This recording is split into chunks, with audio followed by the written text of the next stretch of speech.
Bagaimana COVID-19 merebak? Situasinya begini. Terdapat 4 watak dalam situasi ini, iaitu Ali, Bob, Chen dan Dewi. Ali telah dijangkiti COVID-19. Ali mudah untuk dikesan kerana menunjukkan gejala jangkitan pernafasan. Ali keluar berjumpa Chen. Mereka bersalaman. Peluang untuk Chen dijangkiti sangat tinggi. Chen juga berpotensi menjangkiti orang lain. Ali dan Chen mudah dikenal pasti melalui pengesanan kontak, dikuarantin dan dirawat. Dalam perjalanan Ali untuk berjumpa Chen, Ali terbatuk ke arah Bob dan berlakunya jangkitan COVID-19 kepada Bob tanpa disedari. Masalah di sini, bagaimana untuk mengesan Bob dan kontak Bob? Bob dan kontaknya tidak sedar yang mereka telah dijangkiti dan berpotensi menyebarkan COVID-19 kepada orang lain walaupun tidak bergejala. Jika Bob dan kontak Bob mula menunjukkan gejala COVID-19 dalam tempoh 14 hari, mereka wajib ke pusat saringan serta mendapatkan rawatan. Rantaian jangkitan COVID-19 dapat diputuskan. Dewi pula hanya duduk di rumah membeli barangan keperluan atas talian dan berkomunikasi dengan rakan melalui alat telekomunikasi. Jika Dewi keluar rumah dan tidak mengamalkan langkah-langkah pencegahan, Dewi juga mungkin mendapat jangkitan. Tempoh 14 hari merupakan inkubasi COVID-19. Langkah pencegahan yang boleh diambil adalah kerap cuci tangan dengan sabun dan air atau gunakan hand sanitizer. Jarakkan diri sekurang-kurangnya 1 meter daripada individu lain. Hadkan interaksi dengan orang lain, termasuk ahli keluarga atau rakan. Langkah-langkah pencegahan adalah penting untuk memutuskan rantaian jangkitan COVID-19.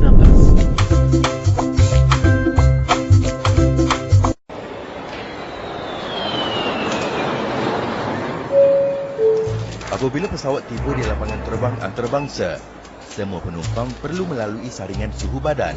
Mereka akan melalui pengimbas suhu termal dan suhu badan yang tidak normal akan dikenal pasti.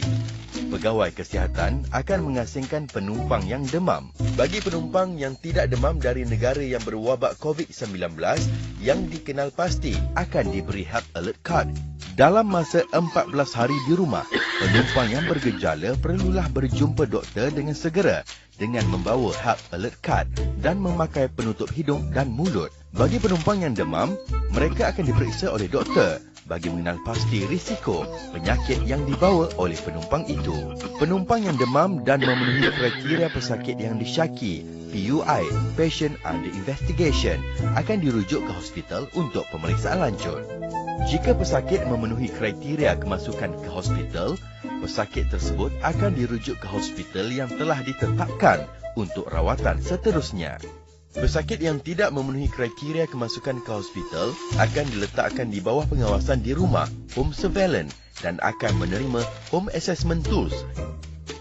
Amalkan langkah-langkah berikut semasa anda di bawah pengawasan di rumah, home surveillance.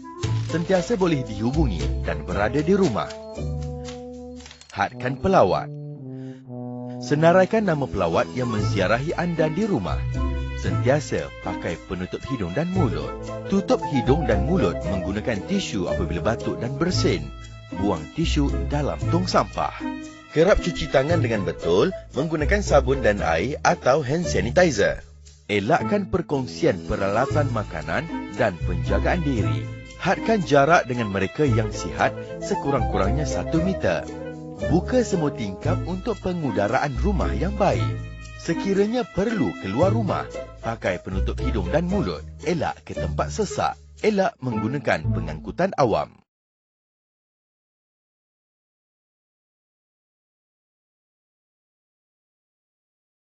Belas hari kuarantin diri. Kuarantin diri bermaksud mengasingkan diri bagi memutuskan rantaian jangkitan kepada orang lain. Siapa yang perlu lakukan kuarantin diri? Individu yang baru pulang dari luar negara, kontak rapat kepada kes positif COVID-19. Sila ambil langkah-langkah berikut. Sentiasa berada di rumah dan pastikan anda boleh dihubungi setiap masa. Hadkan pelawat dan senaraikan semua pelawat yang menziarahi anda. Amalkan adab batuk yang betul. Tutup mulut dan hidung menggunakan tisu apabila batuk atau bersin. Buang tisu yang telah digunakan dalam tong sampah bertutup dan cuci tangan serta-merta. Kerap cuci tangan dengan air dan sabun. Elakkan perkongsian peralatan makanan dan penjagaan diri. Cuci peralatan makanan yang digunakan dengan sabun pencuci sebelum digunakan semula. Disinfeksi permukaan yang kerap disentuh. Buka tingkap untuk pengudaraan rumah yang baik. Jika bergejala, sentiasa pakai penutup mulut dan hidung. Tinggal di bilik berasingan dan jarakkan diri 1 meter daripada orang lain. Dapatkan rawatan dengan segera di fasiliti kesihatan terdekat.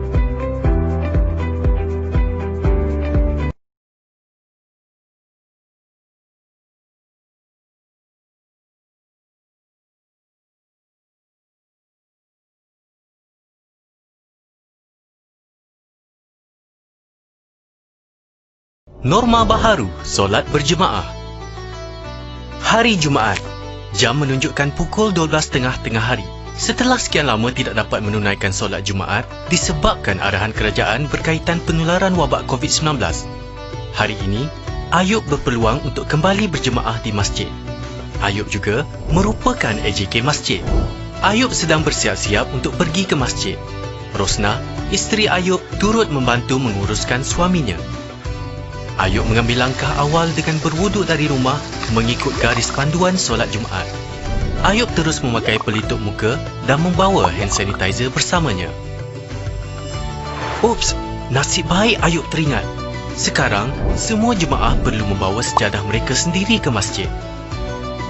Ayub memberitahu, Tok Ayah tidak boleh menyertai solat Jumaat kerana mengikut garis panduan yang dikeluarkan oleh Majlis Agama Islam, iaitu jemaah yang mengidap penyakit kronik, warga emas seperti Tok Ayah, tidak dibenarkan hadir berjemaah.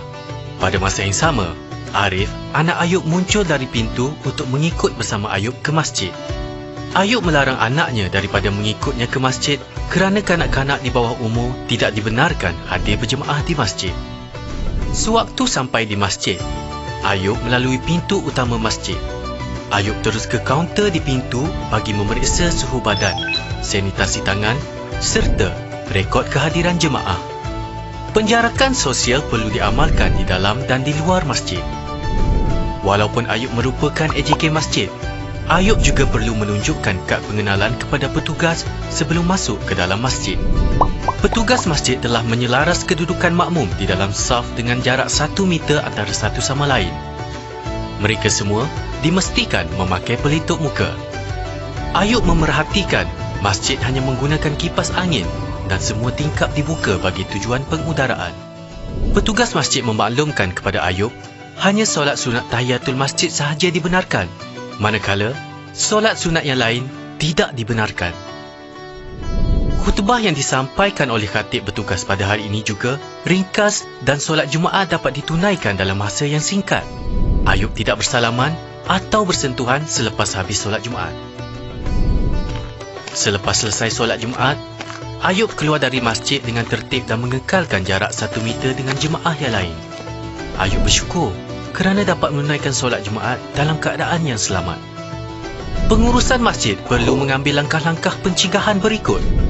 Pintu masjid dibuka hanya 1 jam sebelum azan dan ditutup selepas selesai doa dibacakan. Tidak membenarkan warga emas dan kanak-kanak bawah umur mengunjungi masjid sebab mereka adalah golongan berisiko. Memastikan jemaah membawa sejadah mereka sendiri. Menyediakan hand sanitizer di pintu masuk masjid. Melakukan pemantauan suhu badan dan merekod nama jemaah yang hadir. Mengekalkan penjarakan sosial 1 meter. Tidak bersalaman atau bersentuhan. Menghadkan penggunaan tandas mengikut bilangan bilik tandas pada satu-satu masa. Memastikan tiada jemaah berkumpul setelah selesai solat sama ada di dalam atau di luar masjid. Dan akhir sekali, melaksanakan sanitasi masjid setiap kali sebelum dan selepas solat. Norma baharu dalam mengunjungi rumah ibadat yang dilalui oleh Ayub bukan sahaja untuk orang Islam. Kawan-kawan Ayub daripada pelbagai agama juga perlu mematuhi perkara yang sama apabila ke rumah ibadat masing-masing. Pada masa yang sama, pihak pengurusan rumah ibadat perlu mematuhi garis panduan yang ditetapkan oleh pihak berkuasa.